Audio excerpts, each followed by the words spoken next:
Kabid Humas Polda Metro Jaya Kombes Pol Ade Arisham Indradi mengungkapkan kronologi Jokowi melaporkan kasus tuduhan ijazah palsu ke Polda Metro Jaya pada Rabu 30 April 2025.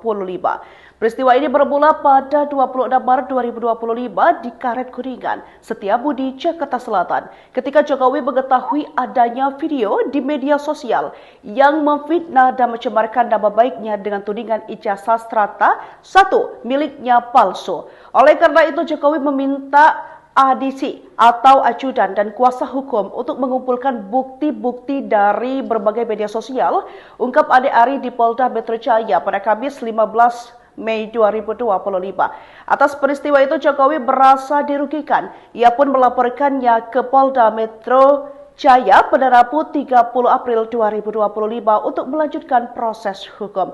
Setelah menerima laporan ini, Subdit Keamanan Negara Direktorat Reserse Kriminal Umum Polda Metro Jaya menyelidiki perkara tersebut. Setelah menjalani pemeriksaan, Roy Suryo menjelaskan pertanyaan-pertanyaan yang diajukan oleh penyidik. Sebelumnya diketahui juga kepada wartawan Kamis 15 Mei 2025, Roy Suryo mengatakan bahwa penyelidikan menanyakan terkait peristiwa 26 Maret 2025. Roy Suryo diminta menjelaskan apa yang terjadi pada 26 Maret 2025. Namun kata Roy Suryo, polisi mulai menanyakan terkait podcastnya dengan Mikhail Sinaga. Roy menjelaskan bahwa pada 26 Maret 2025 ia tengah mengikuti acara buka bersama dengan komunitas otomotif di sebuah rumah makan di Kemang, Mampang Perapatan, Jakarta Selatan.